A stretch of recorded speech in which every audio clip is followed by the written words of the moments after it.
Hi, I'm Dan Sanderford, CEO and co-founder of GrowWorks, and thanks for joining us on another edition of Provider Spotlight. Today, I'm joined by Pat Reed, CEO of IRT.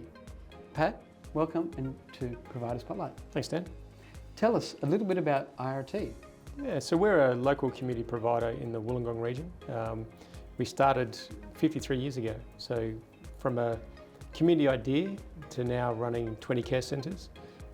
We have 30 retirement villages, so we're the 6th largest provider of retirement villages in Australia, and we operate 34 campuses. So, from small beginnings, good things grow. So we now operate in Queensland, New South Wales, and the ACT.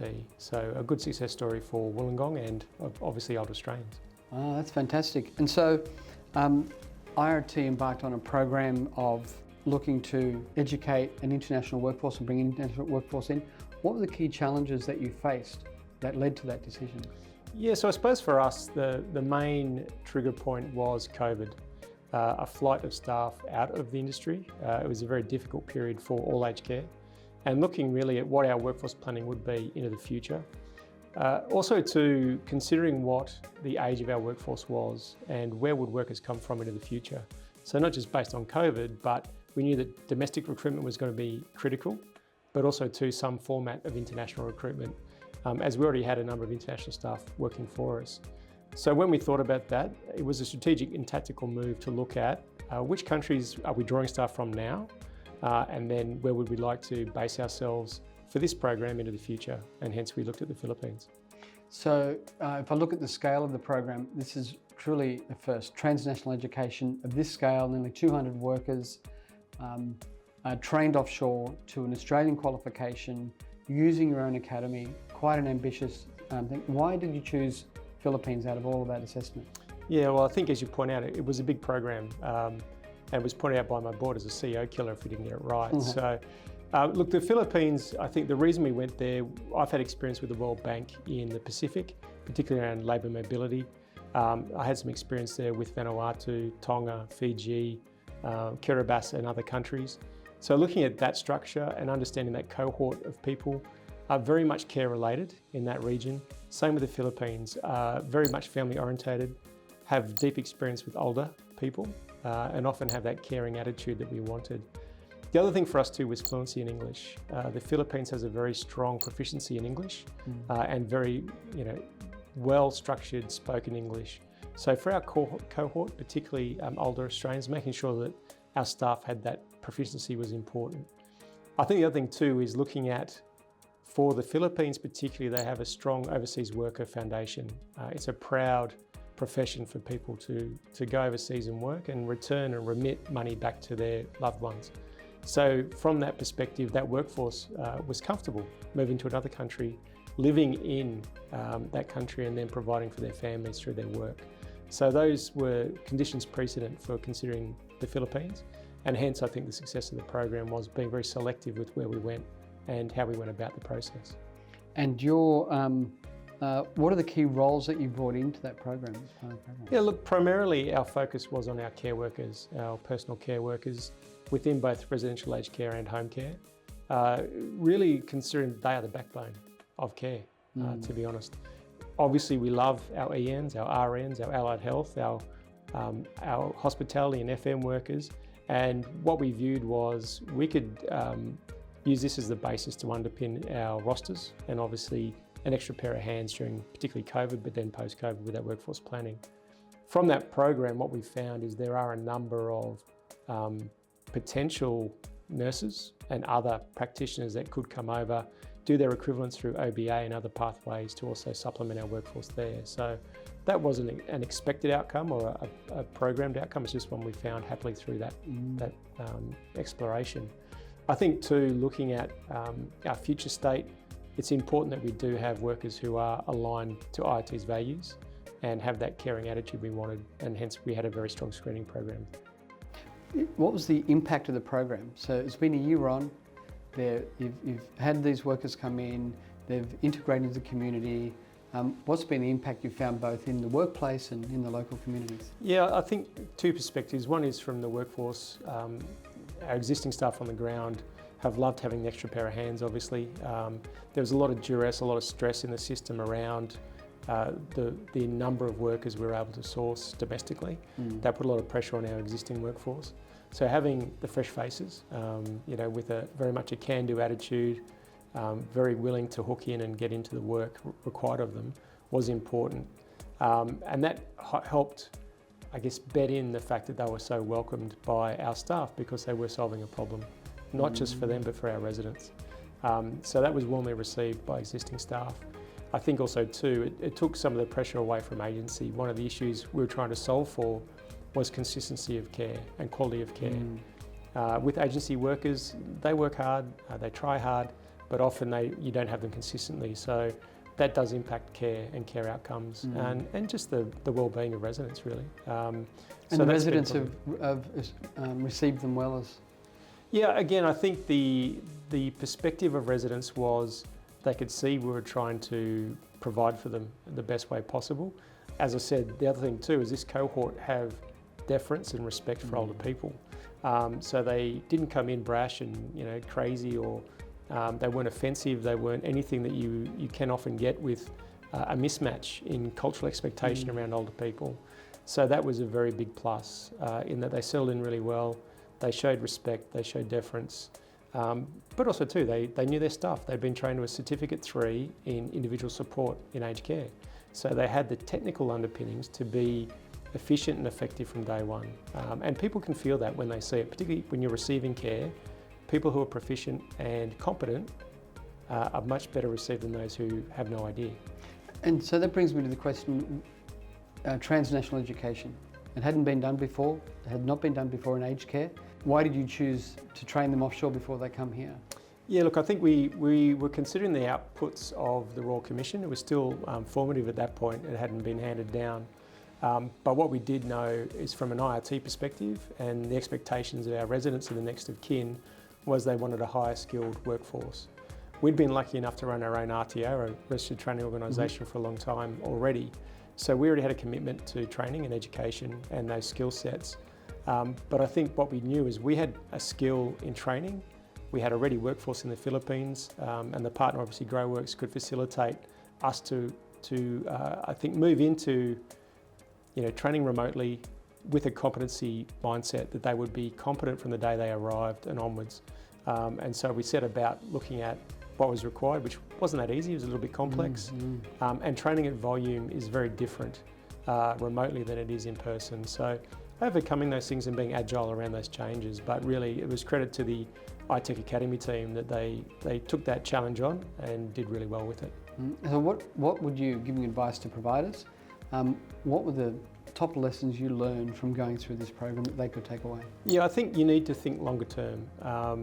If I looked at this really from a short term or with short-termism, or not looking at the pure numbers and the costs, I think you'd say no straight away. But you do need to think about your workforce planning. That's a multi-year, multi-period consideration. We were planning for a long-term future for IRT and our staff, and hence this was already part of our thinking around the value of staff coming in from overseas. We already see it from our African staff, we see it from our European staff, we see it from our Pacifica staff. They are valued, and I think they'll always be part of the makeup, not wholly and solely, but certainly international recruitment, given Australia's population, will have to remain. So when providers are thinking about it, whether you're large or small, think strategically about it. And I think once you do consider it from that strategic and tactical view, you'll see that it does have a role for you as a provider. Great, good input. A question that often comes up to me is about the visa and the MOU. What are your thoughts about that? I know that you were instrumental in the previous government of lobbying not just for IRT to get long-term pathways for aged care workers, but also for the rest of the industry, to try and set a template so you didn't have to go through this really silly individual company specific agreement for every provider. You were really pushing that. The new government came in. They've introduced the concessions that you really templated. What's been your feedback and experience from that, going through that? Yeah, look, it was a long process to get it up. I think working with two different governments, a Liberal and a Labor government, across that, there was a lack of will from either side or from the department themselves of Home Affairs or Health. It was the complexities of the visa program. Visas are complex in Australia and they're expensive as well. Yeah. So I think when you look at that, the streamlining of visas and other processes, certainly the ILA is of benefit. You know, we are proud to say that we really created the template for the ILA and the way it sits today. Yeah. But some of the complications that have been added, whether through political motivation or other issues, does make it difficult for smaller providers particularly to access the program, which I think is a shame. Yeah. The intent for us was to use our experience and make it easier for those small providers to access programs like this. So, you know, things like an MOU, the cost of visas, some of the complexities of, you know, landing people and then of course repatriating them if they don't get tenure is, you know, things that the government could actually work on, I think, with providers and with the industry itself. How have you dealt with accommodation? Obviously, it's a big nationwide problem, and you're in regional areas. Mm-hmm. So how have you dealt with it with something at this scale? Yeah, look, it's been a challenge. We were lucky enough to have some older facilities which had hostel accommodation that wasn't fit for purpose for residential care that we could then allot to the workers coming in, and we do that for our domestic staff as well as international staff, but we've also had to rent houses, rent units. So I think I have dozens of head leases that I'm currently signed on to as the head lessee. So I am a very large landlord in a lot of our communities, and that continues really. But it was a necessity. The cost of housing, the cost of living in many of the places we operate, which are regional or rural, is escalating actually normally faster than the cities.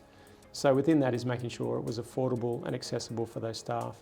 They couldn't be too far from our sites, they had to get there. Mm-hmm. So I think we did a roaring trade in second-hand bikes on Gumtree and other things, and other forms of transport. So thinking about the pastoral care has been important.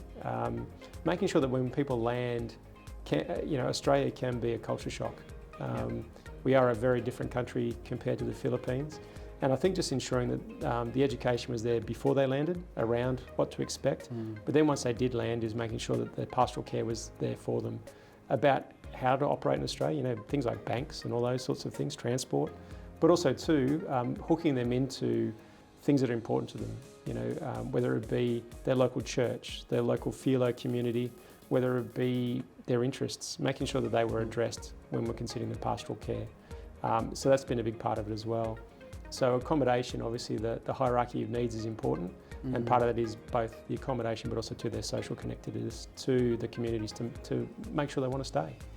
And so what made you decide to partner with GrowWorks on such an ambitious program? Yeah, well I think we spoke earlier about conditions precedent. One of them was to have somebody who had a footprint in the Philippines, particularly in those larger centres where you could get a weight of ready staff who had the skill set, but also too to be able to, as I say, take advantage of the technology to make sure that we could deliver the training in the way we wanted. Yeah. We had sufficient space to do the competency, which meant we needed medical equipment, we needed gurneys, we needed beds, we needed all the stuff that we do. So again, making sure we had the flexibility around those things, and hence we went with GrowWorks as our partner. Brilliant. And so the iTech Academy is partnering with GrowWorks to take those programs to the rest of Australia. What do you see for the future of the iTech Academy and GrowWorks partnership? Again, I think it's that lessons learnt aspect. We've done the hard yards. Providers can learn from that and take advantage of it really. And also too, I think we've proven the model works, with 170 workers from the Philippines operating today in our centres. 19, I think it is. Yeah, 19 centres. Yeah, some are excluded purely because of location, but having that many workers integrated, as I said, operationally efficient from pretty much the first day they arrive through to hopefully becoming permanent residents of Australia at some point. Yeah. A lot of them will be an important aspect, I think, for providers to consider. And as always, as a not-for-profit community provider, We always share our stuff. So, you know, we're more than happy for people to learn from what we do, take it and you make it their own. And this is a program where it is pretty much packaged up and ready for them to use. And we've seen that already with tremendous success, you know, around in the regions already. And so we're looking forward to being able to take that to the next level. Yeah, it's great. I think the other thing too, you know, every CEO watching this, every board member watching this, the first thing I say is, well, what about the cost? You need to consider what you're spending on agency. What are you spending on people who you're paying 3 times the amount you normally should be paying to have somebody who doesn't really care about your residents, doesn't care about your culture, doesn't care about your processes, your procedures and everything else. As I said, they work hard while they're there, but they're only there for a short time. You need to think about your permanent workforce. What do they look like? Yes, domestic is a big part of it, domestic recruitment, but overseas has to be part of your solution as well. We have no choice, given where we sit in the world, in the antipodes, and our population size. So I think, you know, once people consider it deeply and think about it strategically and tactically, as we said earlier, it makes a lot of sense operationally too. Brilliant. Thanks for coming. Thanks for having me. Thanks, Pat. Cheers, Dan. Thank you. Again, thanks everybody for joining us on the Provider Spotlight, and look forward to seeing you again. Come join the movement.